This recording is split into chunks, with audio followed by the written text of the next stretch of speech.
नमस्कार साथियों, गौरव ज्ञानधारा के ऑनलाइन प्लेटफॉर्म पे आपका हार्दिक स्वागत व अभिनंदन है। हमने पिछली क्लास के अंदर, जो हमारी क्लास नंबर 4 थी, उसके अंदर हमने पीरियोडिक टेबल के बारे में समझा था। पीरियोडिक टेबल के अंदर सबसे पहले हमने डाबेरेनस स्टेट्स पढ़ा था। उसके बाद में हमने न्यूलैंड्स जो ऑक्टेट रूल है वो पढ़ा था ना। उसके बाद में हमने पढ़ा मेंडलीव की आवर्त सारणी थी, उसके हिसाब से उन्होंने कौन कौन से रूल्स दिए थे वो सब कुछ पढ़े। और इसी के साथ साथ हमने जो हमारे सिलेबस, जो लैब असिस्टेंट भर्ती परीक्षा के अंदर जो मेन टॉपिक है, जिसे अपन मॉडर्न पीरियोडिक टेबल बोलते हैं, वो सब कुछ पढ़ा था ना।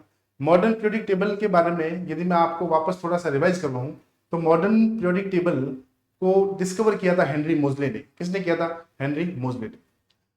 जब हेनरी मोजले ने इसको डिस्कवर किया तो उन्होंने ये पाया था कि इसके 7 तो पीरियड होते हैं और 18 जो है वो इनके अंदर है ग्रुप होते हैं। और मुख्य जो आधार था, जो मॉडर्न पीरियोडिक टेबल का मुख्य आधार था, वो था एटॉमिक नंबर। वो क्या था? एटॉमिक नंबर था। उन्होंने ये कहा था कि किसी भी तत्व का भौतिक व रासायनिक परिवर्तन जो है, प्रॉपर्टीज जो होती है, वो किस पर डिपेंड करेगी? एटॉमिक नंबर पे डिपेंड करेगी। किस पर डिपेंड करेगी? एटॉमिक नंबर पे। तो चलिए, आज हमारी क्लास नंबर 5 है, उसकी शुरुआत करने जा रहे हैं अपन। और अपना जो टॉपिक है वो है परमाणु गुणधर्मों में परिवर्तन। परमाणु गुणधर्मों में परिवर्तन का मतलब ये होता है कि कुछ ऐसे गुणधर्म होते हैं, कुछ ऐसी प्रॉपर्टीज होती है जो पीरियोडिक टेबल के अंदर कैसे ट्रेंड करती है।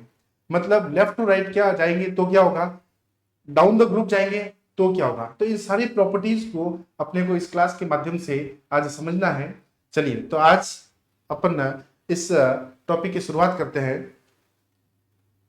चलिए, फर्स्ट है अपने पास परमाणु। जो परमाणु के गुणधर्म है, कौन से है? परमाणु के गुणधर्म, एटॉमिक प्रॉपर्टीज। एटॉमिक प्रॉपर्टीज मतलब एटॉमिक प्रॉपर्टीज के अंदर क्या क्या वेरिएशन आएगा, क्या क्या क्या आएगा अपने पास? वेरिएशन है ना। उन वेरिएशंस को अपने को इसके अंदर है पढ़ना है। चलिए, तो फर्स्ट अपन पॉइंट की बात करें ना, तो फर्स्ट पॉइंट है अपने पास कौन सा?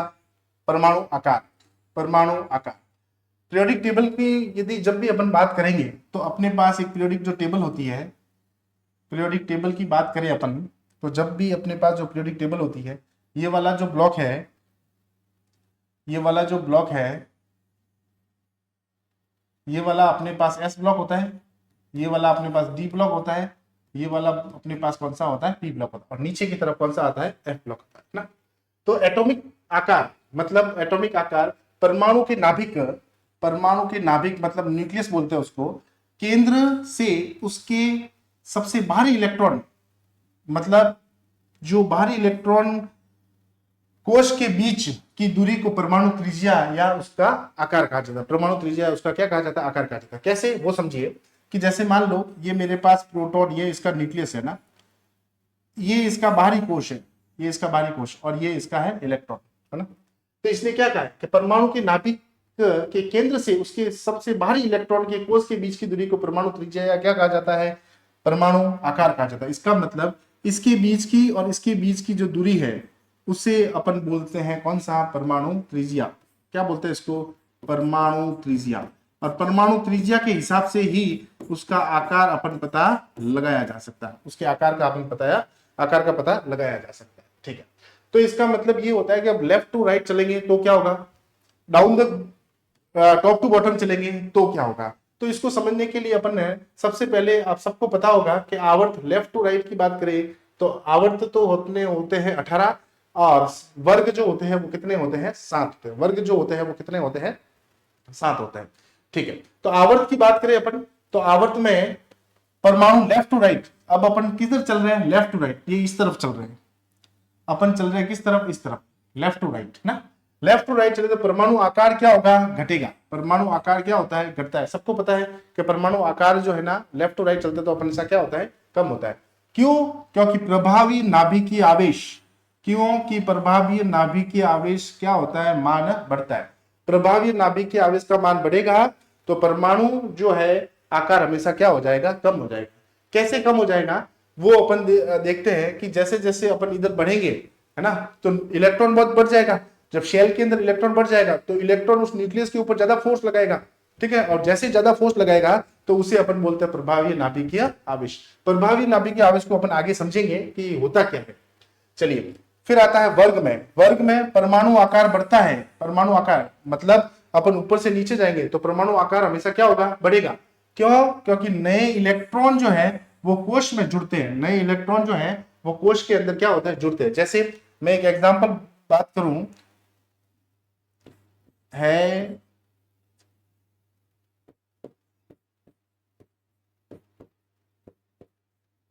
चलिए इसका जो है वो इसका साइज ये होता है, इसका साइज ये होता है, इसका साइज ये होता है, इसका साइज ये होता है और इसका साइज ये होता है। परमाणु क्रमांक बढ़ रहा है। अब जब परमाणु क्रमांक बढ़ेगा तो इसका साइज भी क्या होगा, बढ़ेगा। हाइड्रोजन का परमाणु क्रमांक कितना होता है? हाइड्रोजन का परमाणु क्रमांक होता है 1। लिथियम का कितना होता है? लिथियम का होता है 3। सोडियम का कितना होता है? 11। पोटेशियम का कितना होता है? 19। पोटेशियम का कितना होता है? 19। और 19 के बाद रुबिडियम का हो जाएगा अपने पास 37। ठीक है, रुबिडियम का हो जाएगा अपने पास कौन सा? है ली ना की रब से फरियाद वाला जो है। ठीक है, तो इसका मतलब क्या है? इसका मतलब ये है कि जैसे अपन नीचे ऊपर से नीचे की तरफ जाएंगे तो हमेशा परमाणु आकार बढ़ेगा, और परमाणु आकार बढ़ेगा तो प्रभावी नाभिकीय आवेश हमेशा कम होता है। प्रभावी नाभिकीय आवेश हमेशा कम होता है। तो परमाणु आकार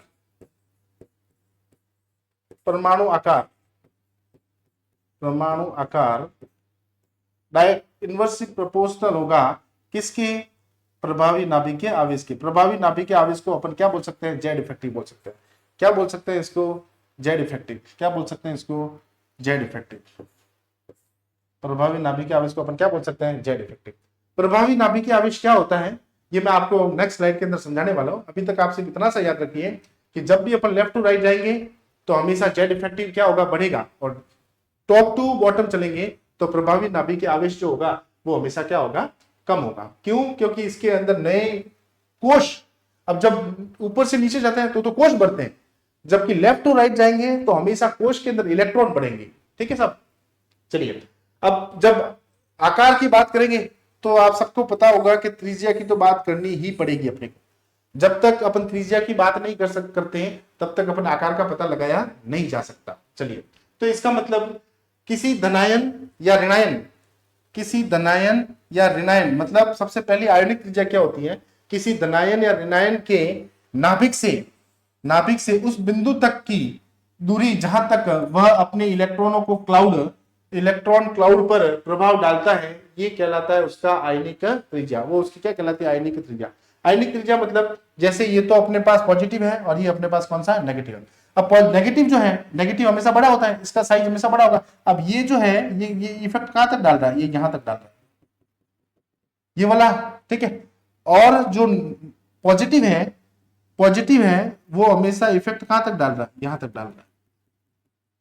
ठीक है, तो अब ये जो इन दोनों के बीच की जो रेडियस है ये अपने पास, ये इसकी आयोनिक रेडियस कहलाती है और ये इसकी आयोनिक रेडियस कहलाती है। मतलब कि सेंटर से लेके जहां तक वो अपना प्रभाव डालता है, भले कैटायन हो या एनायन हो, धनावेश हो या ऋणावेश हो, यदि धनावेश जहां तक प्रभाव डालता है उसे उसकी धनायन की त्रिज्या बोलते हैं, और यदि वो नेगेटिव की तरफ जाएगा तो उसे अपन बोलेंगे उसकी कौन सी? ऋणायन की त्रिज्या। क्या बोलेंगे? उसकी ऋणायन की त्रिज्या।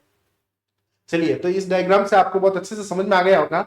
ये वाली जो रेडियस है ये वाली कहलाती है अपने पास कैटायन के लिए, और ये वाली कहलाती है अपने पास एनायन के लिए। आप सबको पता होगा कि कैटायन के कंपेयर के अंदर जो एनायन होता है उसकी जो रेडियस होती है वो हमेशा क्या होती है? ज्यादा होती है। वो हमेशा क्या होती है? ज्यादा होती है। ठीक है, चलिए एक मैं आपको यदि पॉजिटिव और नेगेटिव के बारे में और बताऊं आपको, तो पॉजिटिव जैसे सपोज मेरी बात ध्यान से सुनना, Na है और यहां पे Na प्लस है ना, तो Na धनायन जो है ना वो हमेशा धनायन की त्रिज्या अपने जनक परमाणु से हमेशा क्या होती है? कम होती है। इसका मतलब इन दोनों के बीच में यदि त्रिज्या देखी जाए तो इसकी त्रिज्या हमेशा क्या होगी? कम होगी। ये तो धनायन के केस में, ये तो किसके केस में है? धनायन। और ऋणायन के केस की यदि बात की जाए तो Cl मतलब Cl माइनस और ये अपना जनक परमाणु, तो जो नेगेटिव है, जो अपना ऋणायन है, उसकी त्रिज्या हमेशा अपने जनक परमाणु से क्या होती है? कम होती है। तो ये अपने धनायन के लिए चलता है और ये चलता है अपने किसके लिए, ऋणायन के लिए। किसके लिए चलता है, अपने ऋणायन के लिए।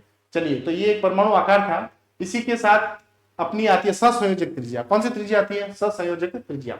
जब दो समान अधातु परमाणु एक एकल संयोजक बंध मतलब कोवेलेंट बॉन्ड से यदि जुड़े हुए होते हैं तो उन नाभिकों के बीच की दूरी के आधे भाग को, उस नाभिक के बीच की दूरी के आधे भाग को क्या कहा जाता है, सहसंयोजक त्रिज्या।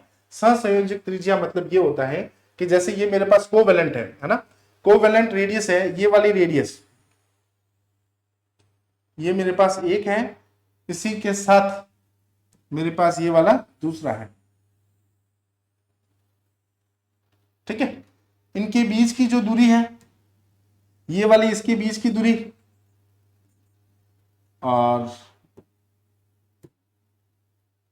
ये वाली इसके बीच की दूरी, ठीक है। इन दोनों को क्या करना है, प्लस। इसका मतलब ये पूरी की पूरी जो डिस्टेंस है यहां से लेके यहां तक, यहां से लेके यहां तक, इसे बोलता है इंटर न्यूक्लियर डिस्टेंस। इसे बोलता है इंटर न्यूक्लियर डिस्टेंस, मतलब दो न्यूक्लियस के बीच का डिस्टेंस, दो न्यूक्लियर के बीच का distance.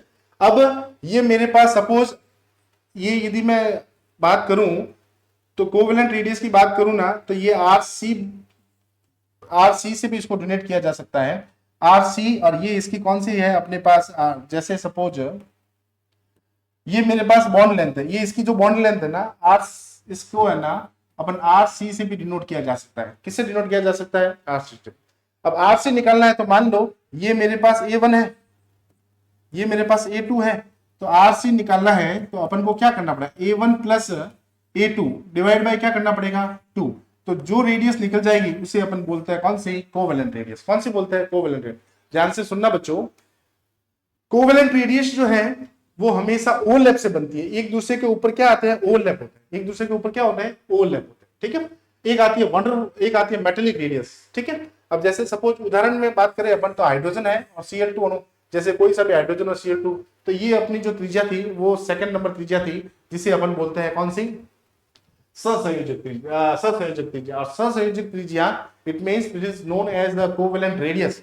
Covalent radius is always obtain with overlapping of the atoms. Atom के ओवरलैपिंग से हमेशा बनती है, एटम के हमेशा ओवरलैपिंग से बनती है।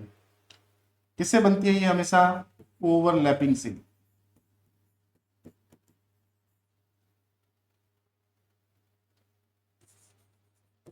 ड्यू टू ओवरलैपिंग, ठीक है, ड्यू टू ओवरलैपिंग, ओवरलैपिंग से अपने पास बनती है। चलिए नेक्स्ट आती है अपने पास कौन सी, मेटेलिक रेडियस। कौन सी आएगी, मेटेलिक। मेटेलिक मतलब अपने को पता चल गया मेटल के अंदर होगी। धात्विक क्रिस्टल जालक में दो पास पास स्थित धातु आयनों के नाभिकों के बीच की दूरी के आधे भाग को धात्विक त्रिज्या कहा जाता है। जैसे मान लो ये मेरे पास मेटल है, ये मान लो मेरे पास Fe है, इधर भी मेरे पास कौन सा है, Fe। इनके दोनों के बीच के न्यूक्लियस के बीच का जो पूरा डिस्टेंस है that is called internuclear distance, and half of the internuclear distance is known as a metallic radius. अब ये जो है अपने पास वही प्रोसेस है, ये सपोज A1 है, ये मेरे पास A2 है, Rm निकालना है, मेटेलिक रेडियस निकालना है, तो A1 plus A2 divide by क्या करना पड़ेगा अपने को, 2। तो इससे जो रेडियस निकल जाएगी उस रेडियस को बोलेंगे अपन कौन सा, मेटेलिक रेडियस, ठीक है। चलिए सर, ये सहसंयोजक त्रिज्या से बड़ी होती है। अब आपको पता ही होगा ये तो ओवरलैप कर रहे हैं जबकि ये ओवरलैप कर ही नहीं रहे, ठीक है। तो ये ऑब्वियसली ये तो हमेशा बड़ी होनी है और ये हमेशा कैसी हो जानी है, छोटी हो जानी है। ये कैसी हो जानी है साहब, छोटी हो जानी है, ठीक है।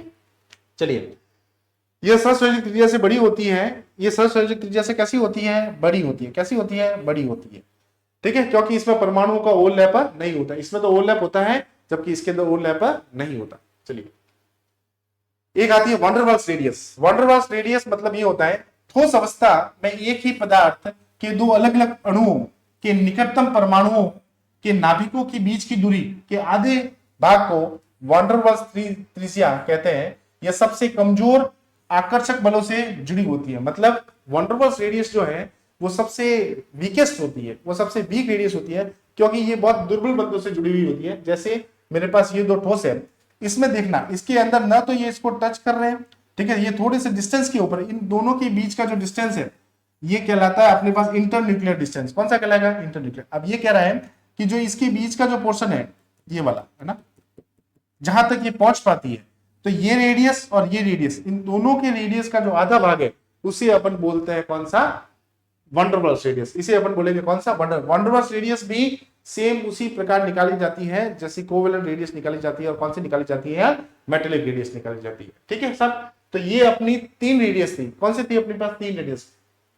आयोनिक रेडियस अपने को पढ़ना ही पढ़ना है, 3 रेडियो के रेडियस है अपने पास। एक तो निकाला कौन सा, मेटेलिक रेडियस निकाला, एक अपन ने कोवेलेंट रेडियस निकाला, और एक अपन ने निकाला है कौन सा, वंडरवॉल्स रेडियस। अब ध्यान से सुनना, कोवेलेंट रेडियस की बात करें तो कोवेलेंट रेडियस हमेशा ओवरलैपिंग से बनती है, मतलब एक सर्कल जो होगा वो हमेशा दूसरे सर्कल की क्या हो जाएगा, ओवरलैप बन जाएगा। ठीक है, ये मेरे पास जैसे ये है एक, और एक ये मेरे पास है ना, तो इनके सेंटर के बीच की दूरी और इसके सेंटर के बीच की दूरी के आधे भाग को क्या बोलते हैं, कोवेलेंट रेडियस बोलते हैं। क्या बोलते हैं इसको, कोवेलेंट रेडियस बोलते हैं।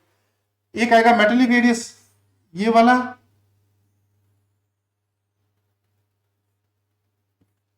मेटेलिक रेडियस, ये इसके सेंटर, ये इसका सेंटर, और इसके बीच की जो डिस्टेंस होगा उसे अपन क्या बोलेंगे, आर एम बोलेंगे रेडियस। और ये वाली जो रेडियस है इसे अपन बोलते हैं आर वी। कौन सी बोलते हैं इसको, आर वी, जिसे वंडरवॉल्स रेडियस बोलते हैं। ठीक है, तो ये तीनों रेडियस मैंने आपको एक बार वापस बता दी है, इसके आधे भाग को, इसका मतलब ये वाला बीच में से इसको कर देंगे अपन, एक तो ये वाला और ठीक है ये वाला। ठीक है,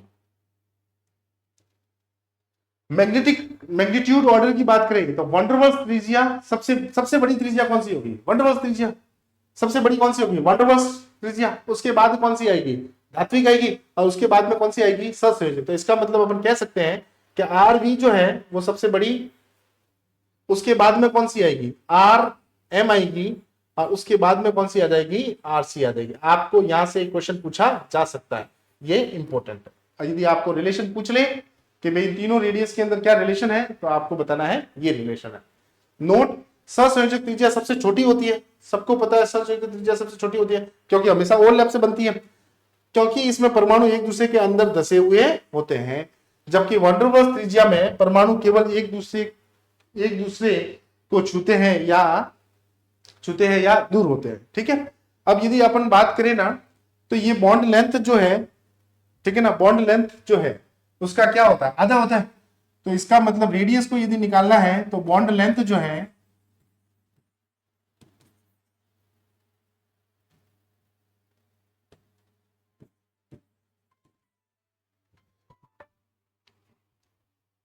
बॉन्ड लेंथ जो है, बॉन्ड लेंथ को क्या करना पड़ेगा, आधा भाग करना पड़ेगा। रेडियस को निकालना है तो बॉन्ड लेंथ को क्या करना पड़ेगा, आधा करना पड़ेगा। बॉन्ड लेंथ को क्या करना पड़ेगा, अपने को आधा करना पड़ेगा। ठीक है, और रेडियस की बात करें, यदि अपन किसी भी रेडियस की बात करें तो मेटेलिक रेडियस जितना अपने को बॉन्ड, जितनी रेडियस छोटी होगी उतना ही स्ट्रेंथ हमेशा उसकी हाई होगी, उतनी ही स्ट्रेंथ उसकी हमेशा क्या हो जाएगी, हाई हो जाएगी। ठीक है, तो अपन एक बात करें कि मेटेलिक रेडियस की बात करें अपन, मेटेलिक रेडियस जो है, यदि मैं आपको बताऊं आर एन, मेटेलिक रेडियस जो है वो इनवर्सली प्रोपोर्शनल होता है metallic bond strength. Metallic bond strength, metallic bond strength.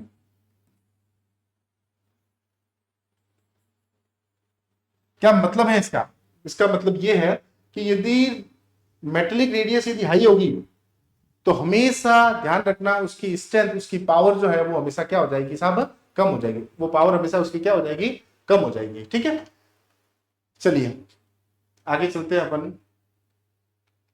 Second, अपन जब भी अपन ने पढ़ा था कि भाई डाउन द ग्रुप चलते हैं, down the top to bottom चलते हैं, तो हमेशा प्रभावी नाभिकीय आवेश क्या होता है, कम होता है। प्रभावी नाभिकीय परमाणु आकार कब होता है, परमाणु आकार लेफ्ट टू राइट चलने पर हमेशा कम होता है, क्योंकि प्रभावी नाभिकीय आवेश बढ़ता है। अब प्रभावी नाभिकीय आवेश क्या है, प्रभावी नाभिकीय आवेश क्या है, जिसे इंग्लिश में बोलते हैं अपन effective nuclear charge. Effective nuclear charge बाहरी कोश के इलेक्ट्रॉनों द्वारा महसूस किया जाने वाला वास्तविक धनात्मक आवेश जो आंतरिक इलेक्ट्रॉनों के प्रतिकर्षण के बाद बचता है, उसे अपन बोलते हैं कौन सा, प्रभावी नाभिकीय आवेश। ध्यान से सुनना, प्रभावी नाभिकीय आवेश की मैं यदि एक मैं एग्जांपल दूं कि ये मेरे पास प्रोटॉन है इसका,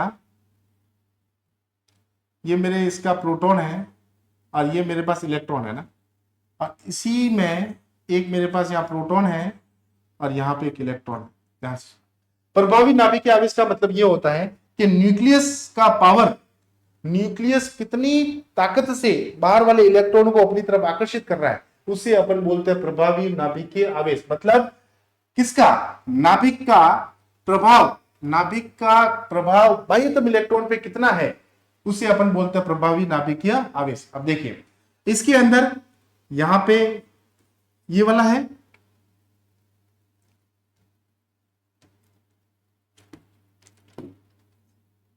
यहां पे ये है और यहां पे ये है। अब यहां पे तो जेड इफेक्टिव क्या है, यहां पे तो जेड इफेक्टिव क्या है, हाई है, और यहां जेड इफेक्टिव क्या है, लो है। जेड इफेक्टिव क्या है, लो। इसका मतलब यहां पे तो साइज लो है, अब जब साइज कम होगा तो जेड इफेक्टिव हमेशा ज्यादा होगा, और साइज हमेशा ज्यादा होगा तो जेड इफेक्टिव हमेशा कम होगा। ये दोनों एक दूसरे के कौन से हैं, इनवर्सली प्रोपोर्शनल है। ये मैंने आपको पहले से यहाँ पे बता दिया, ये यहाँ पे आपको मैंने पहले ही बता दिया। ठीक है, चलिए एक आता है अपने पास प्रभावी नाभिक आवेश। प्रभावी नाभिक आवेश के साथ साथ एक टर्म और भी आती है, जिस टर्म को बोलते हैं अपन परिरक्षण प्रभाव। कौन सा बोलते हैं इसको साहब, परिरक्षण प्रभाव, या अपन इसको बोल सकते हैं shielding effect, and it is also known with in the English skinning effect और शिल्डिंग इफेक्ट। स्किनिंग इफेक्ट और शिल्डिंग इफेक्ट क्या मतलब है, स्किनिंग इफेक्ट और शिल्डिंग इफेक्ट का? देखिए जैसे सपोज, पहले मैं आपको पढ़ के बता देता हूं, परमाणु के आंतरिक कोशों, जिसे इनर सेल बोलते हैं, में मौजूद इलेक्ट्रॉन बाह्य कोश के इलेक्ट्रॉनों पर लगने वाले नाभिकीय आकर्षण को कम कर देते हैं। इसे अपन बोलते हैं शिल्डिंग या स्किनिंग इफेक्ट। इसे अपन क्या बोलते हैं, शिल्डिंग या स्किनिंग इफेक्ट। जैसे अब एक बात मैं आपको बताऊं कि देखिए, एक तो मेरे पास ये मेरे पास पॉजिटिव है इसका ना, ये मेरे पे फर्स्ट सेल है, ये मेरी इसकी सेकंड सेल, और ये इसकी कौन सी, थर्ड सेल है। ये इसकी फर्स्ट सेल है, सेकंड सेल और इसकी थर्ड सेल। इसके अंदर इलेक्ट्रॉन है, इसके अंदर ये इलेक्ट्रॉन है, इसके अंदर ये इलेक्ट्रॉन है, और इसके अंदर ये इलेक्ट्रॉन। ठीक है, बहुत ध्यान से सुनना।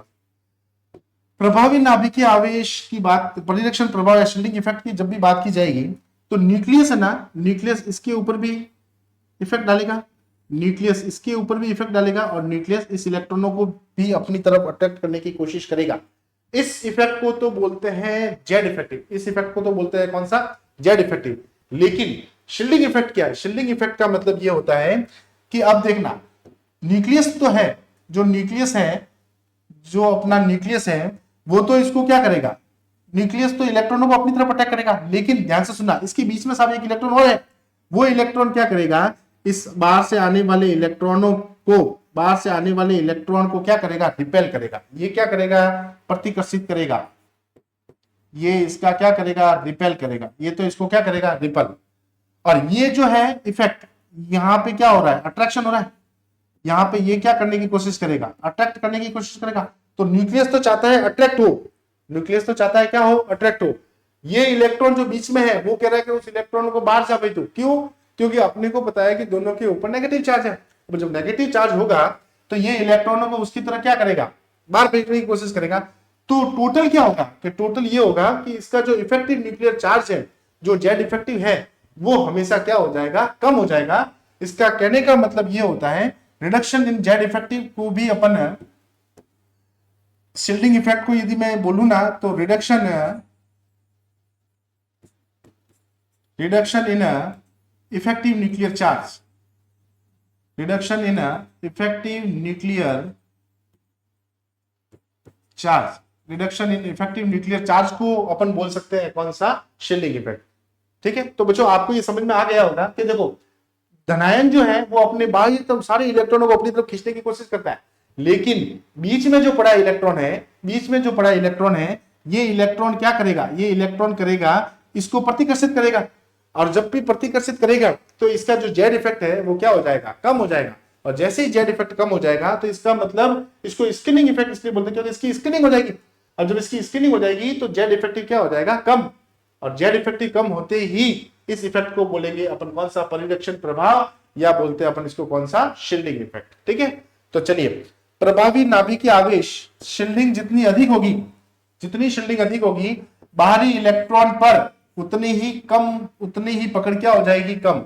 जितना शील्ड करेगा उतना ही बाह्यतम इलेक्ट्रॉन से पकड़ उसकी क्या हो जाएगी, कम हो जाएगी। ये इंपॉर्टेंट है, यहां से आपके क्वेश्चन आ सकता है। सबसे ज्यादा एस, पी, डी और एफ, इसका मतलब सबसे अच्छी शील्डिंग किसकी होती है, एस की। सबसे अच्छी शील्डिंग किसकी होती है, एस की। और सबसे कम शील्डिंग किसकी होती है, एस, एफ की। जिसकी सबसे अच्छी शील्डिंग होती है उसका जेड इफेक्टिव हमेशा क्या होता है, कम होता है। और जिसकी सबसे खराब शील्डिंग होती है उसका जेड इफेक्टिव हमेशा हाई होता है। जेड इफेक्टिव हमेशा हाई होता है। ठीक है, तो ये था अपना कौन सा, परिरक्षण प्रभाव। आपको बहुत अच्छे से समझ में आया होगा। ठीक है, चलिए आगे चले। नेक्स्ट है अपने पास सेकंड पॉइंट है अपना आयोनाइजेशन एंथैल्पी। सेकंड पॉइंट है अपने पास कौन सा, आयोनाइजेशन एंथैल्पी। क्या मतलब है, फर्स्ट पढ़ा अपन ने कौन सा, परमाणु आकार। दूसरा पढ़ेंगे अपन आयनन एंथैल्पी या आयोनाइजेशन एंथैल्पी। ये कह रहा है किसी विलगित गैसीय परमाणु मतलब आइसोलेटेड गैसेज एटम के सबसे बाहरी कोश से एक इलेक्ट्रॉन को पूरी तरह बाहर निकालने के लिए आवश्यक जो न्यूनतम ऊर्जा होती है उसे अपन बोलते हैं कौन सा, आयनन एंथैल्पी। क्या बोलते हैं, आयनन एंथैल्पी। इसका मतलब the minimum energy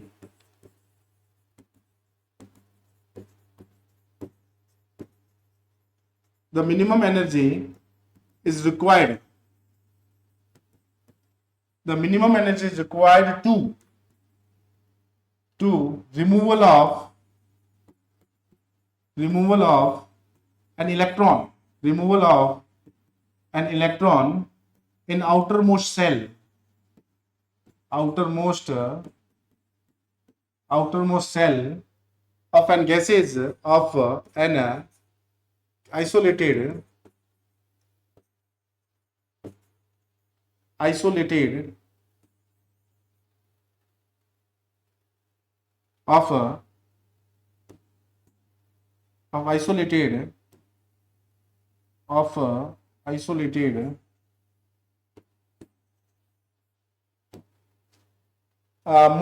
outermost cell of isolated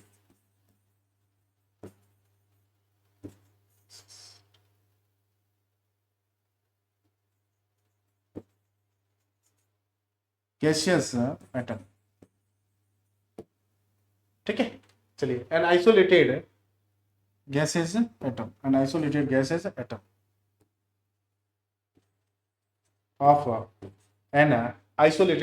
atom मतलब क्या है वो सुनिए। ये मेरे पास है इसका न्यूक्लियस, ठीक है, ये मेरा शेल है, ये मेरी दूसरी शेल। इसके अंदर कोई इलेक्ट्रॉन है, इसके अंदर ये इलेक्ट्रॉन। अब इस इलेक्ट्रॉनों को क्या करना है, बाहर भेजना है। इस इलेक्ट्रॉन को बाहर भेजने के लिए जितनी न्यूनतम ऊर्जा की जरूरत पड़ेगी उस ऊर्जा को अपन बोलते हैं आयोनाइजेशन एंथैल्पी। उसको अपन बोलते हैं कौन सी, आयोनाइजेशन एंथैल्पी। चलिए, जब भी अपन बात करेंगे आयोनाइजेशन एंथैल्पी की ना, तो फर्स्ट इसके लिए भी अलग अलग सिस्टम है कि अपन बोले कि आयन, ये मेरे पास कोई एटम है जैसे एक्स है, इससे यदि कोई इलेक्ट्रॉन बाहर भेजना है तो यह आ जाएगा एक्स और चार्ज आ जाएगा इसके ऊपर प्लस, और ये आ जाएगा अपने पास गैस और यहां पे आ जाएगा इलेक्ट्रॉन। ठीक है, सेम यहां आ जाएगा अपने पास एक्स, ये प्लस चार्ज है, एक्स पे प्लस चार्ज है, यहां मेरे पास गैस है, इधर चला जाएगा एक्स, यहां पे आ जाएगा +2 और यहां आ जाएगा गैस, और यहां पे एक इलेक्ट्रॉन और बाहर चला। अगेन x+2 और यहां आ जाएगा x+3 और यहां आ जाएगा गैस और यहां आ जाएगा इलेक्ट्रॉन। फर्स्ट बार इलेक्ट्रॉन को बाहर भेजने के लिए जितनी जो एनर्जी मिली है उसे फर्स्ट आयोनाइजेशन एंथैल्पी बोलते हैं। उसे अपन बोलते हैं first ionization enthalpy of first, इसे बोलेंगे आयोनाइजेशन एंथैल्पी ऑफ सेकंड, इसे बोलेंगे साहब आयोनाइजेशन एंथैल्पी ऑफ थर्ड। अब इसके ऑर्डर की यदि बात करें कि कौन सी ज्यादा होगी, तो बहुत अच्छे से सुनना आप। x पहले मेरे पास क्या था, न्यूट्रल था, तो इसका साइज इतना बड़ा हुआ होगा।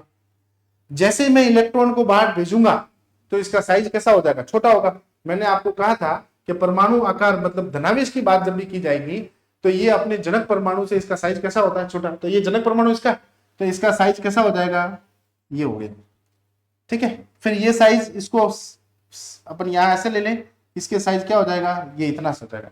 इसको वापस अपन यहां ले लें और यहां साइज कितना हो जाएगा, छोटा हो जाएगा। इसका मतलब इलेक्ट्रॉनों को निकालने के लिए सबसे ज्यादा अपने को ताकत किसमें लगानी पड़ेगी, तो सबसे ज्यादा अपने को तीसरा इलेक्ट्रॉन निकालने में पड़ेगी। तो इसका मतलब अपन कह सकते हैं कि सबसे ज्यादा इंक्रीजिंग ऑर्डर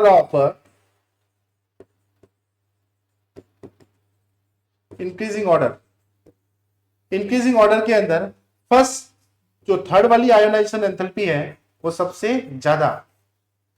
फिर आयोनाइजेशन एंथैल्पी की बात करें वो है सेकंड, और फिर बात करें अपन आयोनाइजेशन एंथैल्पी की बात करें वो है अपने पास कौन सी, फर्स्ट। लेकिन बहुत ध्यान से सुनना, इसके अंदर बहुत सारे एक्सेप्शन भी है, क्योंकि जब अपन नाइट्रोजन, ऑक्सीजन और कार्बन और फ्लोरीन की बात करेंगे तो वहां पे फर्स्ट आयोनाइजेशन सेकंड से थर्ड ये सब कुछ चेंज हो जाएगी। ये सिर्फ अपन एक नॉर्मल तरीके से बता रहे हैं कि इसकी थर्ड आयोनाइजेशन एंथैल्पी ज्यादा होगी सेकंड से, और सेकंड ज्यादा होगी किससे, फर्स्ट से। आपको पता है, देख लो साइज छोटा छोटा हो रहा है, ये साइज था पहले, अभी साइज इतना सा हो गया, अब इससे और निकालेंगे तो फोर्थ आयोनाइजेशन एंथैल्पी क्या हो जाएगी, हाई हो जाएगी। फोर्थ आयोनाइजेशन एंथैल्पी क्या हो जाएगी, हाई। तो चलिए ये अपना सेकंड पॉइंट था। थर्ड पॉइंट की बात करें अपन, किस पॉइंट की बात करें, थर्ड पॉइंट की बात करें तो ये है अपने पास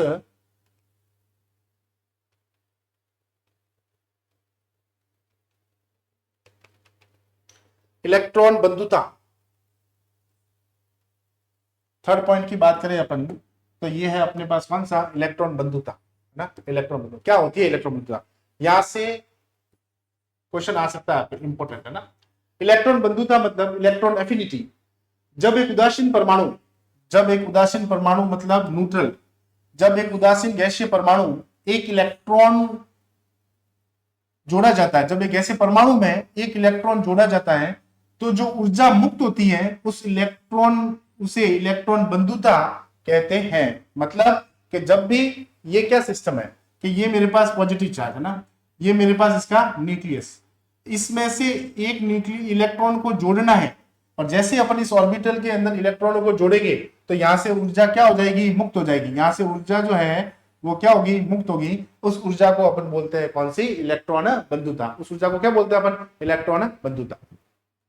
चलिए आवर्त में क्या फर्क पड़ता है, आवर्त में यदि इसकी बात करें तो ये बढ़ती है, मतलब लेफ्ट टू राइट की तरफ जाएंगे तो हमेशा ये बढ़ेगी। क्यों बढ़ेगी, इसका कारण ये है कि ये इलेक्ट्रॉन ग्रहण करने की इच्छा बढ़ती है। मतलब जैसे अपन लेफ्ट टू राइट जाएंगे तो इलेक्ट्रॉन लेने की कैपेसिटी बढ़ती है सब, क्योंकि जेड इफेक्टिव बढ़ेगा। मतलब आपके बीच में आप जो न्यूक्लियस है, न्यूक्लियस पे चार्ज जितना बढ़ेगा तो बाहर न्यूक्लियस क्या करेगा कि जितने इलेक्ट्रॉन है वो अपनी तरफ क्या करने की कोशिश करेगा, खींचने की कोशिश करेगा। ठीक है, तो इसका मीनिंग ये है कि ये लेफ्ट टू राइट चलेगी तो हमेशा क्या होगी, बढ़ेगी। क्यों, क्योंकि इलेक्ट्रॉनों को लेने की कैपेसिटी जो है वो हमेशा बढ़ेगी, और इफेक्टिव न्यूक्लियर चार्ज भी बढ़ेगा। इफेक्टिव न्यूक्लियर चार्ज बढ़ेगा तो उसको न्यूट्रल करना पड़ेगा, के लिए अपन को क्या लेना पड़ेगा, इलेक्ट्रॉन लेना पड़ेगा। ठीक है, चलिए कारण क्या है, परमाणु आकार छोटा, साइज कैसा हो जाता है इसका, छोटा। लेफ्ट टू राइट चलेंगे तो साइज कैसा हो जाएगा, छोटा हो जाएगा। और प्रभावी नाभिकीय आवेश, मतलब मैंने अभी अभी बताया है कि जेड इफेक्टिव क्या होगा, बढ़ेगा। लेफ्ट टू राइट जैसे बोरॉन, कार्बन,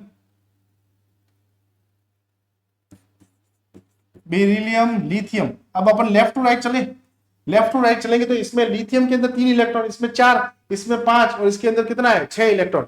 तो इसका मतलब क्या है कि यहाँ पे प्रभावी नाभिकीय आवेश जो है, यहाँ पर जो परमाणु आकार जो है यहाँ पे छोटा हो जाएगा। इसका मतलब यहाँ पे प्रोटॉन ज्यादा होगा, न्यूक्लियस ज्यादा होगा, तो इसका मतलब ये इलेक्ट्रॉन जो है वो लेने की जो कैपेबल होगा वो बहुत ही ज्यादा हो जाएगा, वो बहुत ही क्या हो जाएगा, ज्यादा हो जाएगा। ठीक है, चलिए एक आएगा वर्ग में छोटा हो जाता है, प्रभावी नाभिकीय बढ़ जाता है, जिससे आने वाला इलेक्ट्रॉन मजबूती से बंध जाता है और इलेक्ट्रॉन आपस में जल्दी से क्या हो जाएगा, बंध जाएगा। मतलब इसमें जो प्रभावी नाभिकीय आवेश सबसे हाई, इसमें सबसे हाई प्रभावी नाभिकीय आवेश होता है कौन सा, जेड इफेक्टिव। जेड इफेक्टिव यहाँ पे क्या हो जाएगा, हाई,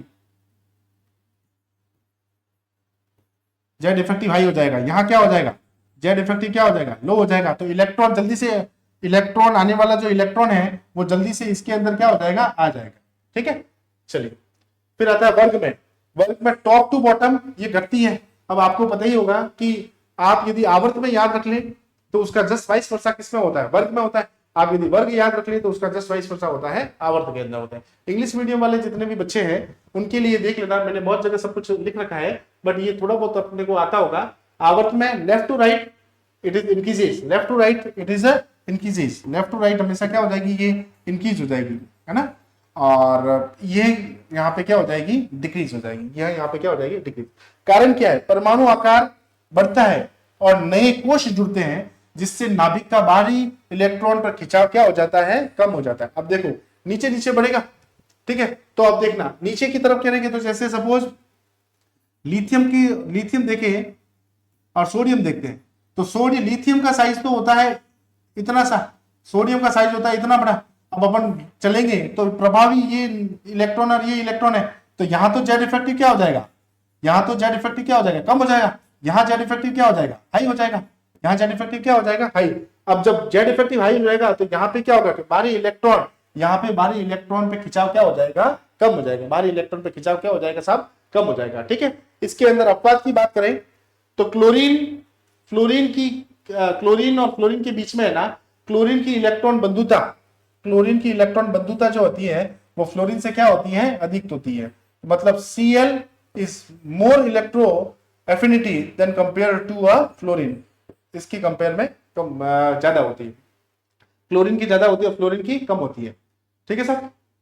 चलिए फ्लोरीन का आकार बहुत छोटा होता है। अब इसका तो क्या होता है, इसका तो साइज जो है वो स्मॉल होता है, इसका साइज स्मॉल होता है, जबकि इसका साइज जो है वो कैसा होता है, बिग होता है। साइज बिग होगा तो जल्दी से इलेक्ट्रॉन अपनी तरफ क्या कर लेगा, अपने शेल के अंदर क्या कर लेगा, ऐड कर लेगा। इसीलिए आपको यदि कहे तो सबसे ज्यादा यदि बात करें तो क्लोरीन और फ्लोरीन के कंपैरिजन में क्लोरीन की इलेक्ट्रॉन बंधुता हमेशा ज्यादा होती है, ठीक है। और आने वाला होने के कारण आने वाले इलेक्ट्रॉनों का प्रतिकर्षण झेलना पड़ता है, और ये प्रतिकर्षण मतलब रिपल्शन झेलना पड़ता है, ठीक है। तो ये अपनी इलेक्ट्रॉन बंधुता है। इलेक्ट्रॉन बंधुता के साथ साथ एक टॉपिक और भी है जिसे अपन बोलते हैं, इसका सभी है, जिसे इलेक्ट्रॉन लब्धि एंथैल्पी भी बोलते हैं। इसे अपन बोलते हैं कौन सा, इलेक्ट्रॉन लब्धि एंथैल्पी, ठीक है। एक बार मैं आपको समझा देता हूं, फिर ये दोनों में अंतर क्या है वो भी मैं आपको बता देता हूं। चलिए आवर्त की बात करें तो परमाणु का आकार घटता है और प्रभावी नाभिकीय आवेश बढ़ता है, ठीक है। आवर्त में क्या होगा कि परमाणु आकार का आकार घटेगा और प्रभावी नाभिकीय आवेश बढ़ेगा। इलेक्ट्रॉन ग्रहण करने की प्रवृत्ति बढ़ती है, इसलिए ये डेल्टा HEG अधिक ऋणात्मक होती है। मतलब अपन यदि पीरियड की बात करें, अपन किसकी बात करें, पीरियड की, मतलब लेफ्ट टू राइट की बात करें तो ये लेसर नेगेटिव से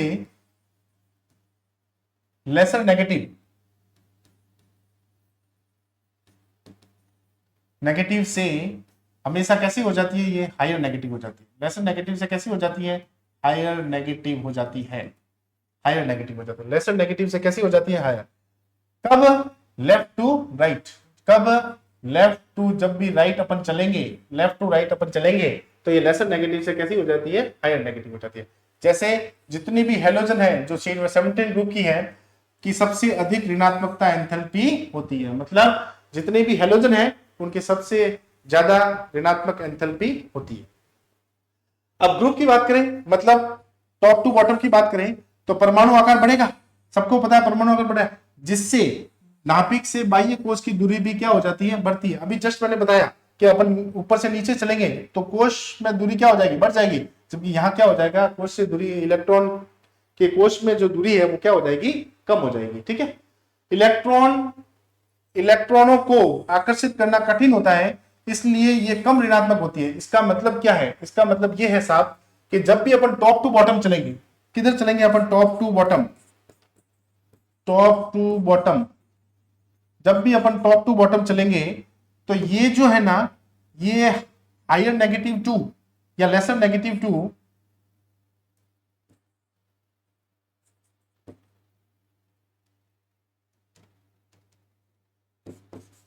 हायर नेगेटिव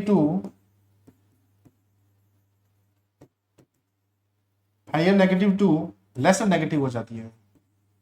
कैसी हो जाती है, लेसर नेगेटिव हो जाती है। मैंने अभी अभी आपको बताया है कि आप यदि वर्ग में याद रख लें या फिर अपन पीरियड के अंदर याद रखें, दोनों में से एक दूसरे का क्या हो जाता है, वाइस वर्सा हो जाता है। ठीक है, अर्थात यह धनात्मक की ओर बढ़ती है। किसकी ओर बढ़ती है, धनात्मक की ओर बढ़ती है। ठीक है, ये इंपॉर्टेंट है, यहां से आपके क्वेश्चन आ सकता है। नोट क्या है, नोबल गैसेस, नोबल गैसेस मतलब होती है 18 ग्रुप। कौन सा ग्रुप है ये, 18th ग्रुप। 18th ग्रुप की जितनी भी गैसेस हैं उनकी इलेक्ट्रॉन गेन एंथैल्पी हमेशा कैसी होती है, धनात्मक होती है, क्योंकि पूर्ण अष्टक संरचना होने से वे इलेक्ट्रॉनों को ग्रहण नहीं करना चाहते। मतलब जितने भी नोबल गैसेस हैं उनकी electron gain enthalpy are present in the positive form because they do not required to addition add the electron in the outer most shell. मतलब ये लेना ही नहीं चाहते, उनका अष्टक पहले से पूर्ण होता है। जब अष्टक पहले से पूर्ण होगा तो वो हमेशा प्लस में ही रहेगा साहब। ठीक है, चलिए, तो ये था अपने पास इलेक्ट्रॉन लब्धि एंथैल्पी। मैं आपको इन दोनों के बीच में एक रिलेशन बता देता हूं। एक तो आती है इलेक्ट्रॉन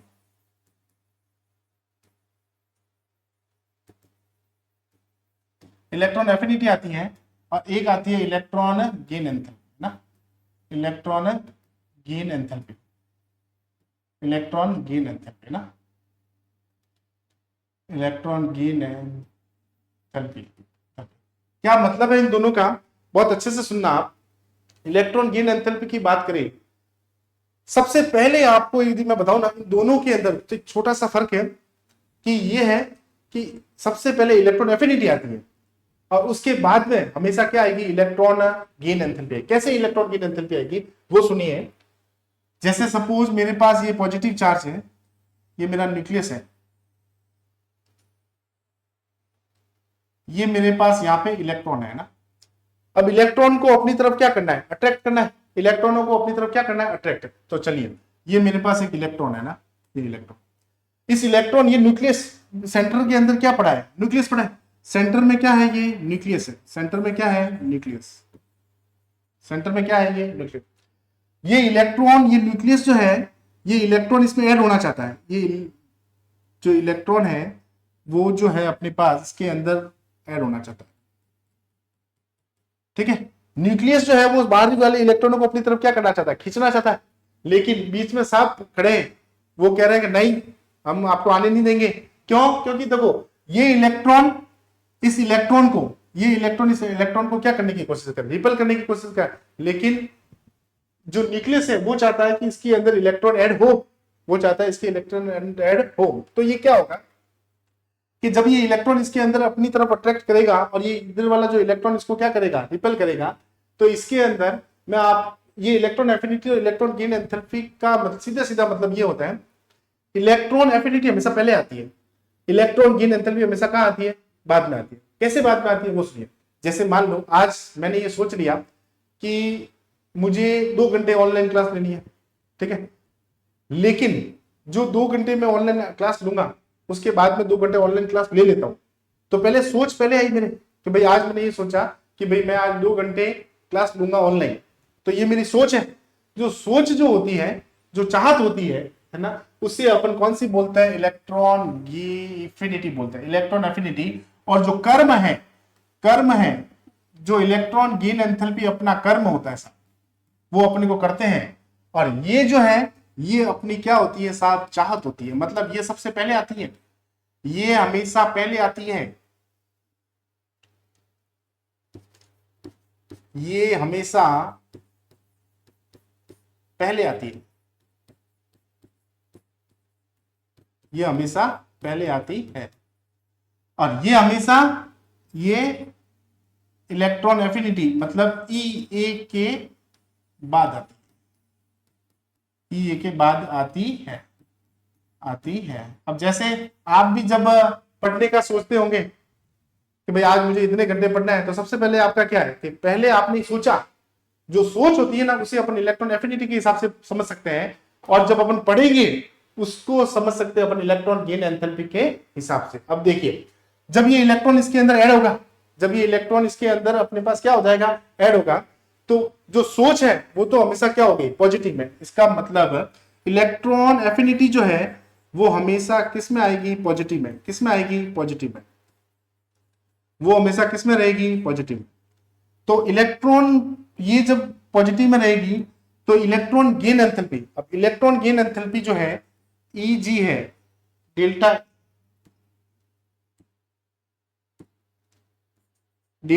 Heg है, वो हमेशा किस में होती है, नेगेटिव में होती है, वो हमेशा किस में होती है, नेगेटिव में। अब कैसे ये पॉजिटिव और कैसे ये नेगेटिव में होती है वो समझिए कि जब अपन सोचेंगे है ना कि भाई आज मुझे पढ़ना है ना, तब तक तो हमारी ऊर्जा कुछ गई नहीं, तब तक तो हम पॉजिटिव में थे, लेकिन जैसे ही पढ़ना स्टार्ट करेंगे तो अपने बॉडी में से एनर्जी का क्या होगा, लॉस होगा, और अपनी बॉडी में से जब एनर्जी का लॉस होगा तो इसका मतलब अपन किस में चलेंगे, नेगेटिव में चलेंगे, अपन किस में चलेंगे, नेगेटिव में चलेंगे। इसी प्रकार जब ये इलेक्ट्रॉन, जब न्यूक्लियस ने सोचा होगा कि इलेक्ट्रॉन मेरी तरफ आ जाए, जब इलेक्ट्रॉन मेरी तरफ आ जाए तब तो ये पॉजिटिव में था, लेकिन जैसे ये इलेक्ट्रॉन इसके अंदर ऐड होगा, जैसे ये इलेक्ट्रॉन इसके अंदर ऐड होगा और अपने पास इलेक्ट्रॉन ऐड होगा तो यहां से एक एनर्जी क्या हो जाएगी, बाहर निकलेगी, यहां से एक एनर्जी क्या हो जाएगी, रिलीज होगी। एनर्जी जो है वो क्या हो जाएगी, यहां से रिलीज हो जाएगी, एनर्जी यहां से क्या हो जाएगी, रिलीज। ध्यान से सुनना, ये इलेक्ट्रॉनों को अपने को बाहर भेजना नहीं है, इसमें अपने को इलेक्ट्रॉन को बाहर भेजना नहीं है, ठीक है। तो ये इलेक्ट्रॉन को अंदर ला रहे हैं तो ये इसको, ठीक है, ये इसको अट्रैक्ट करेगा, तो जैसे ही इलेक्ट्रॉन अंदर जाएगा तो ये एनर्जी यहां से क्या निकल जाएगी, बाहर जाएगी। ये इलेक्ट्रॉन की बात करें अपन ना, ठीक है, तो ये इलेक्ट्रॉन को बाहर नहीं निकल, चलिए। तो चाहत तो जो है वो हमेशा पॉजिटिव में होती है, इलेक्ट्रॉन एफिनिटी हमेशा किसमें आती है, पॉजिटिव में आती है। इलेक्ट्रॉन गेन एंथैल्पी किसमें आती है, नेगेटिव में आती है। अब आप मुझसे ये पूछोगे कि क्या सर इलेक्ट्रॉन एफिनिटी जो है वो नेगेटिव में आ सकती है क्या, क्या इलेक्ट्रॉन गेन एंथैल्पी पॉजिटिव में आ सकती है क्या, बिल्कुल आ सकती है सर। इलेक्ट्रॉन जो एफिनिटी है वो नेगेटिव में जा सकती है और इलेक्ट्रॉन गेन एंथैल्पी है वो भी किसमें आ सकती है, पॉजिटिव में आ सकती है। वो कैसे आती है उसके लिए अपन समझते हैं। उसके लिए अपन यदि समझे कि मेरे पास एक न्यूक्लियस है ना, ये मेरे पास एक न्यूक्लियस है, ये है, ये मेरे पास यहां से एक इलेक्ट्रॉन है, ठीक है, इलेक्ट्रॉन। अब इसी केस के अंदर क्या होगा, इसी केस में यहां पे मेरे पास इलेक्ट्रॉन है और ये अपने पास इसी केस के अंदर अपने पास एक क्या है, इलेक्ट्रॉन है। न्यूक्लियस क्या करेगा, इसको अपनी तरफ अट्रैक्ट करने की कोशिश करेगा, ठीक है, लेकिन इसी के साथ साथ इलेक्ट्रॉन जो है, इसी के साथ साथ जो ये इलेक्ट्रॉन है, ये इलेक्ट्रॉन इसको क्या करेगा, रिपल्सन करेगा। ये इलेक्ट्रॉन इसका क्या करेगा, रिपल्सन। लेकिन नहीं, ये इलेक्ट्रॉन कहेगा नहीं मैं तो अंदर आऊंगा, मैं तो अंदर आऊंगा। अब जब ये मैं कहूंगा कि अंदर आऊंगा, न्यूक्लियस को ये इलेक्ट्रॉन कहेगा भाई नहीं आना, लेकिन ये बार वाला इलेक्ट्रॉन कहेगा नहीं साहब मैं तो आऊंगा। अब ये मैं आऊंगा तो इसका मतलब यहां से एनर्जी को अपने को क्या देना पड़ेगा, ज्यादा देना पड़ेगा, एनर्जी को अपने को क्या करना पड़ेगा, ज्यादा देना। अब एक बात सुनिए कि जब अपन इलेक्ट्रॉन, ये जो अपन इलेक्ट्रॉनों को अपनी तरफ लेते हैं तो इसके अंदर जो है, इसके अंदर ई ए जो है वो तो चली जाएगी नेगेटिव में, वो तो चली जाएगी किस में, नेगेटिव में, वो तो चली जाएगी किस में, नेगेटिव में, सेम एज इट इज। अब इलेक्ट्रॉन जो है वो अगर नहीं साहब मैं तो अंदर जाऊंगा, मैं तो अंदर जाऊंगा, जब अंदर जाऊंगा तो अपने को इस इलेक्ट्रॉनों को क्या देनी पड़ेगी, बाहर से एनर्जी देनी पड़ेगी, बाहर से क्या देनी पड़ेगी, एनर्जी। और जब आपको पता है कि इस बाहर से इस प्रोसेस को यदि कौन सा एनर्जी देना पड़ेगा तो ये प्रोसेस कौन सा हो जाएगा, एंडोथर्मिक हो जाएगा। कौन सा हो जाएगा, एंडोथर्मिक प्रोसेस। एंडोथर्मिक क्या हो जाएगा, प्रोसेस। अब ये एंडोथर्मिक प्रोसेस हो जाएगा, जब ये एंडोथर्मिक प्रोसेस हो जाएगा तो इसका मतलब क्या है, कि इसका मतलब ये है कि डेल्टा ई जी, डेल्टा एच ई जी है वो हमेशा किस में चली जाएगी, पॉजिटिव में चली जाएगी। किस में चली जाएगी, पॉजिटिव में चली जाएगी। ये किस में चली जाएगी, पॉजिटिव में चलेगी। तो कहने का मतलब ये है कि ई ए पॉजिटिव भी हो सकती है, नेगेटिव भी हो सकती है, किसी किसी केस के अंदर ई ए नेगेटिव हो सकती है और ये ई जी, डेल्टा ई जी क्या हो सकती है, अपने पास पॉजिटिव में हो सकती है, ठीक है। तो इन दोनों डायग्राम से आपको बहुत अच्छे से क्लियर हो गया होगा कि ये इलेक्ट्रॉन को कैसे कर सकती है। चलिए, इसके साथ साथ अपने पास जब भी आपको यदि कुछ रिलेशन की बात की जाए, जब भी आपके बीच में इसकी रिलेशन की बात की जाए तो डेल्टा, जो डेल्टा एच ई जी है इसको अपन क्या मान सकते हैं, delta A E delta E जी, इससे एक रिलेशन अपन बता सकते हैं कि ये क्या हो जाएगी, ई ई हो जाएगी। क्या हो जाएगी अपने पास, ई है, मतलब ए ई जो है ना उसे एनर्जी ऑफ एफिनिटी बोलते हैं, इलेक्ट्रॉन एफिनिटी बोलते हैं। क्या बोलते हैं इसको, इलेक्ट्रॉन एफिनिटी बोलते हैं। क्या बोलते हैं इसको, इलेक्ट्रॉन एफिनिटी। तो ये एक तो पॉइंट इंपॉर्टेंट है। दूसरा ये पढ़े अपने रिलेशन, क्या पढ़े अपने, रिलेशन क्या है, रिलेशन दोनों के बीच में रिलेशन क्या है ना, इलेक्ट्रॉन गेन एंथैल्पी और इलेक्ट्रॉन एफिनिटी के बीच में रिलेशन क्या है कि डेल्टा एच ई जी, डेल्टा एच ई जी जो है वो हमेशा नेगेटिव होता है और ए ई के होता है, किसके होता है, नेगेटिव। ये वाला केस किसका सिचुएशन है, ये वाले केस में भी यही था कि यदि मैं आपको एग्जांपल बताऊं ना कि एक ऑक्सीजन है उसके ऊपर माइनस चार्ज लगा हुआ है, अब ये एक इलेक्ट्रॉन को अपनी तरफ एक्सेप्ट करेगा तो ये क्या हो जाएगा, O2 क्या हो जाएगा, माइनस। अब ये पहले से माइनस चार्ज है, इलेक्ट्रॉन को और लेगा तो बाहर से बहुत ज्यादा एनर्जी देनी पड़ेगी और उसी प्रोसेस को बोलते हैं अपन कौन सा, एंडोथर्मिक। तब ये जो होगा ये अपने पास कौन सा हो जाएगा, पॉजिटिव। अब नेगेटिव क्यों हुई कि भाई इसको चाहत है ही नहीं इलेक्ट्रॉन की, ये लेना चाहते ही नहीं है, फिर वो नहीं मैं तो आऊंगा। तो इसका मतलब जब चाहत तो हो गई नेगेटिव है और अपना कर्म हो गया किसमें, पॉजिटिव में। कर्म क्या हो गया, पॉजिटिव, क्योंकि वहां से एनर्जी को अपने को देना पड़ता है। सब एक और यदि रिलेशन की बात करें तो डेल्टा एच ई जी, डेल्टा एच ई जी माइनस ए ई होता है, माइनस क्या हो जाएगा, ए E minus F by two और यहां होता है आर टी, यहां होता है आर टी। ये एक नियम है जो बहुत बार आपको पूछा जा सकता है, ठीक है, कि इन दोनों के बीच में क्या रिलेशन है, तो ये एक रिलेशन है।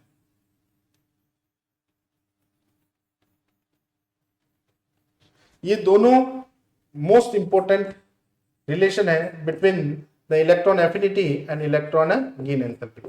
होप आपको ये अच्छे से समझ में आ गया होगा। आर यहाँ पे गैस कांस्टेंट है, टी यहाँ पे टेम्परेचर है, ठीक है ना। होप आपको ये समझ में आ गया होगा। यदि आपकी ये इक्वेशन पूछी जाएगी तो डायरेक्ट ऐसी की ऐसी इक्वेशन पूछी जाएगी। चलिए ठीक है, नेक्स्ट अपने पास ये थी थर्ड इलेक्ट्रॉन गेन एंथैल्पी हो गई, ये अपने देख लिया। चलिए फोर्थ है अपने पास कौन सी, विद्युत ऋणात्मकता। विद्युत ऋणात्मकता का मतलब क्या है, विद्युत ऋणात्मकता का मतलब यह है कि किसी परमाणु द्वारा सहसंयोजक बंध के इलेक्ट्रॉन जोड़े को अपनी ओर खींचने की क्षमता, अपनी ओर खींचने की क्षमता को अपन क्या बोलते हैं, विद्युत ऋणात्मकता बोलते हैं। क्या बोलते हैं अपन, विद्युत ऋणात्मकता। ध्यान से सुनना साहब।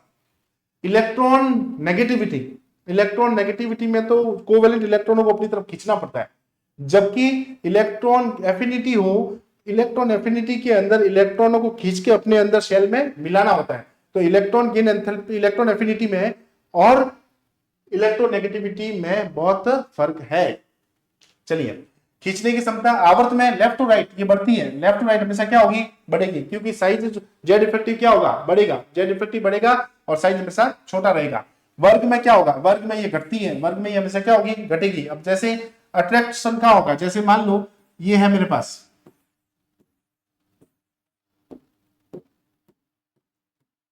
ये इलेक्ट्रॉन, ये इलेक्ट्रॉन, ये इलेक्ट्रॉन, ये इलेक्ट्रॉन और ये इलेक्ट्रॉन डाउन द ग्रुप के अंदर चले, टॉप टू बॉटम की चले, ठीक है ना।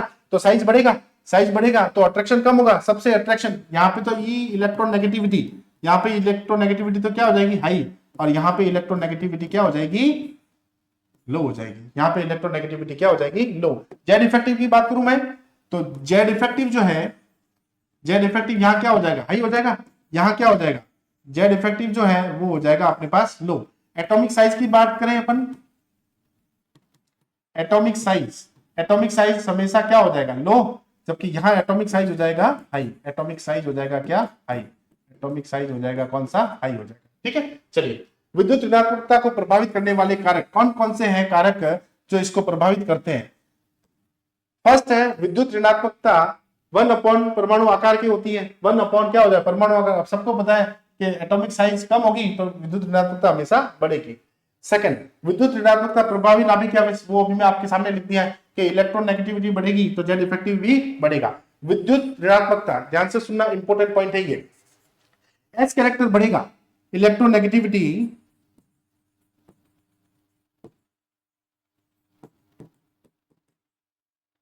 इलेक्ट्रोनेगेटिविटी इज डायरेक्टली प्रोपोर्शनल होती है एस कैरेक्टर के।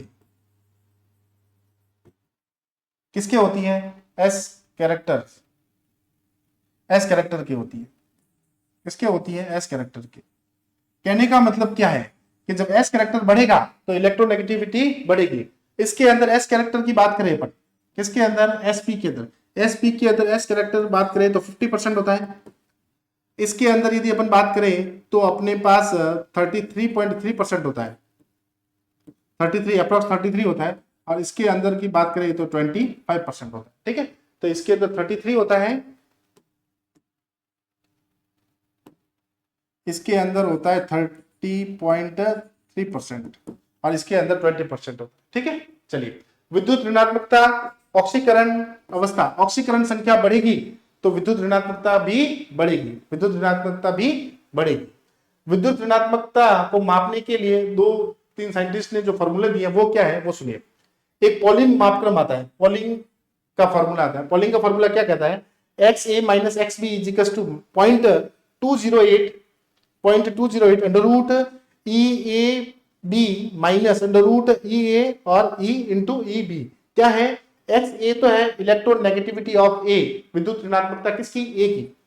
B क्या है? Electronegativity of B, electronegativity of B। EAB क्या है? Bond energy of A and B, bond energy of A and B। Under root AA क्या है? बॉन्ड एनर्जी ऑफ AA और ये है बॉन्ड एनर्जी ऑफ BB। आपको निकालने के लिए नहीं पूछा जाएगा, आपको यदि फॉर्मूला दे दे तो आपको इस फॉर्मूले के अंदर आपको यदि पूछ लिया जाए क्वेश्चन के अंदर कि इनमें से कौन सा फॉर्मूला पॉलिंग का फॉर्मूला सही है तो आपको ये बताना है। ठीक है, चलिए नेक्स्ट है अपने पास मुलिकन फॉर्मूला। मुलिकन फॉर्मूले की बात करें अपन ना तो ये है अपने पास एक्सएम या आयनन विभव और इलेक्ट्रॉन बंधुता को यदि 2 से डिवाइड कर दिया जाए तो ये अपने पास कौन सा बन जाएगा? मुलिकन फॉर्मूला बन जाएगा। कौन सा बन जाएगा? मुलिकन। पॉलिंग मापक्रम और मुलिकन मापक्रम में संबंध क्या है? इसके बीच में संबंध ये है XP इंपोर्टेंट है ये संबंध।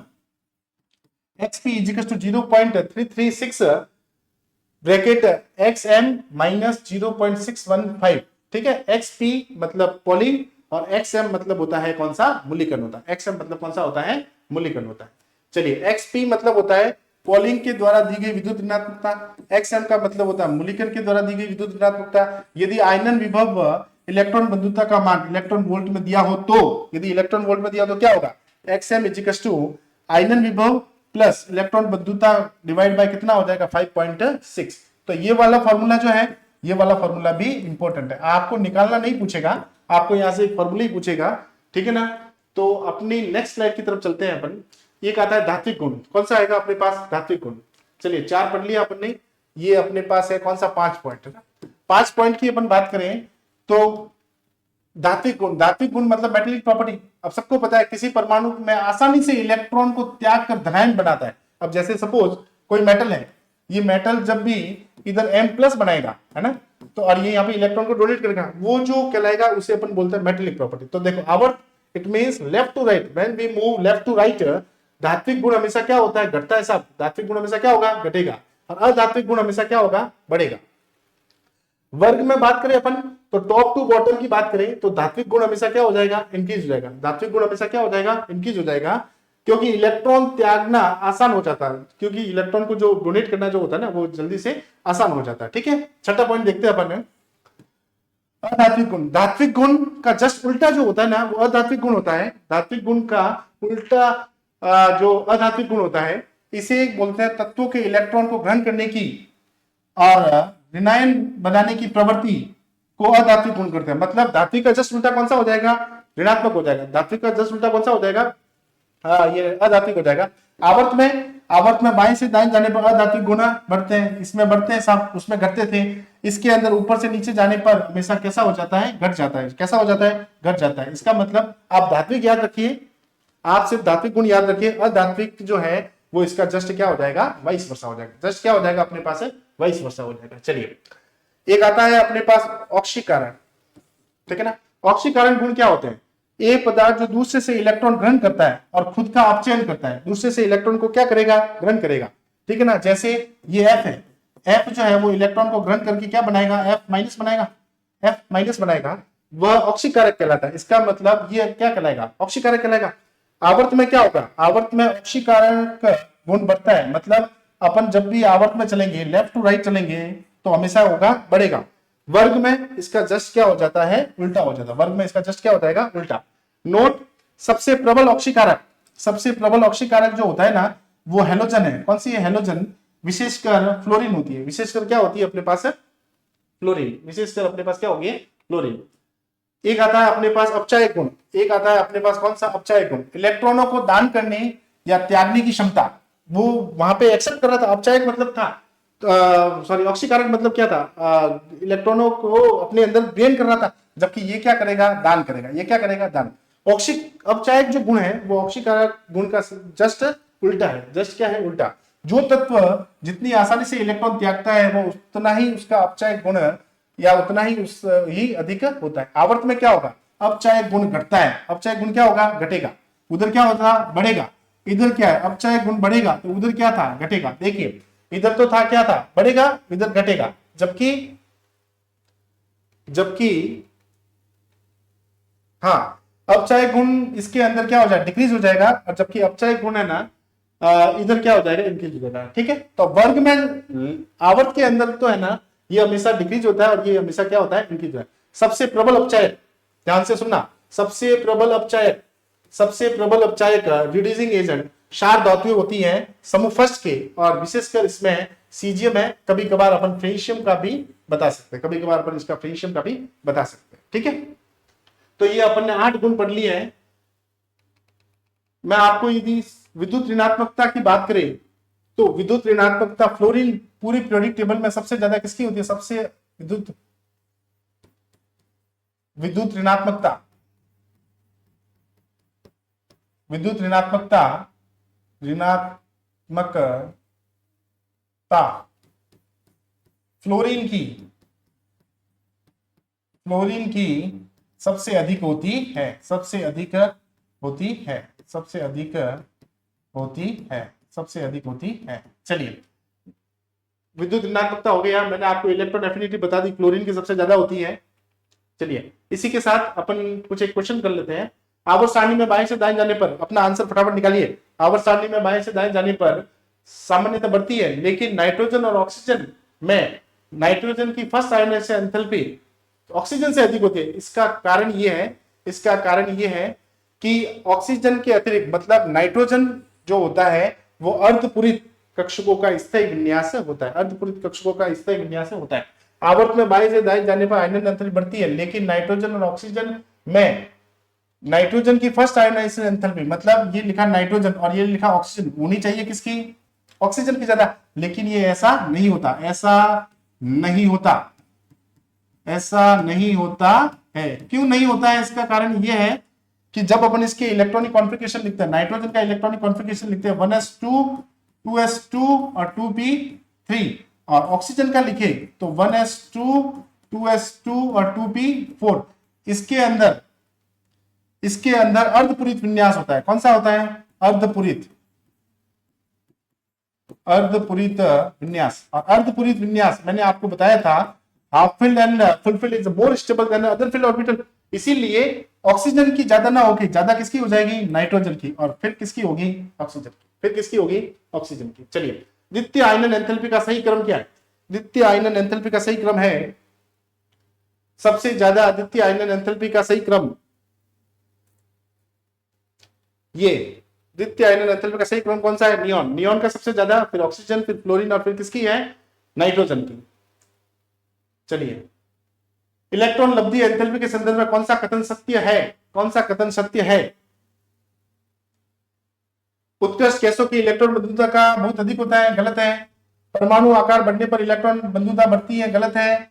अक्रिय गैसों की इलेक्ट्रॉन ग्रहण एंथैल्पी हमेशा कैसी होती है साहब, धनात्मक होती है। कैसी होती है, हमेशा धनात्मक होती है। ठीक है, चलिए नेक्स्ट, हेलोजन के बीच इलेक्ट्रॉन बंधुता का सही क्रम है, हेलोजन के बीच इलेक्ट्रॉन बंधुता का सही क्रम, सबसे ज्यादा किसकी होती है, Cl, सबसे ज्यादा Cl की, फिर F की, फिर Br की, फिर F की कम क्यों होती है, क्योंकि इसका कैसा होता है, स्मॉल साइज होता है। कैसा होता है इसका, स्मॉल साइज, इसीलिए Cl की ज्यादा हो जाती है। यदि आपको ऑक्सीजन और सल्फर के बीच में पूछा जाए, ठीक है ना, ऑक्सीजन और किसके बीच में पूछा जाए, सल्फर, ये ऑक्सीजन और किसके बीच में पूछा जाए तो सल्फर, तो सल्फर की हमेशा ज्यादा होती है। चलिए नेक्स्ट है अपने पास, निम्नलिखित में से कौन सा तत्व सबसे अधिक विद्युत ऋणात्मकता शो करता है? अभी मैंने आपको बताया था सबसे अधिक विद्युत ऋणात्मकता शो कौन करता है? सी, जिसे अपन फ्लोरीन बोलते हैं। क्या बोलते हैं इसको? फ्लोरीन। नेक्स्ट है अपने पास हाइब्रिडाइजेशन। एसपी में कितना होता है? एसपी में तो होता है 50%, ठीक है। फिर sp2 में कितना होता है? sp2 के अंदर 33.3%, और एक आता है कौन सा? sp3 के अंदर कितना होता है? 25% होता है। तो s करेक्टर ज्यादा होगा तो इलेक्ट्रोनेगेटिविटी भी क्या होगी? ज्यादा होगी। तो इलेक्ट्रोनेगेटिविटी साहब ज्यादा किसकी होगी? देखिए कौन सा है? sp बताइए कौन सा है? तो ये वाला अपने पास बी हो जाएगा। ये वाला अपने पास कौन सा हो जाएगा? बी। ठीक है, चलिए आप फटाफट इस क्लास के स्क्रीनशॉट ले लीजिए।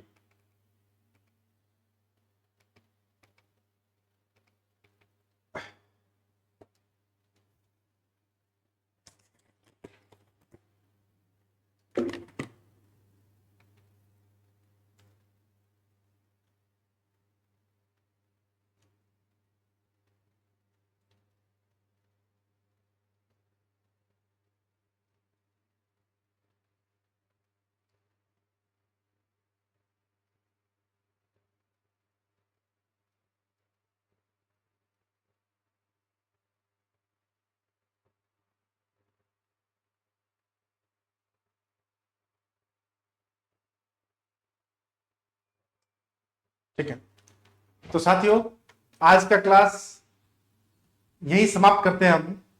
आशा करता हूं कि आपको बहुत अच्छे से समझ में आ गया होगा। ठीक है, बहुत अच्छे से तैयारी कीजिए, अपने सपनों को पूरा कीजिए। ठीक है, धन्यवाद।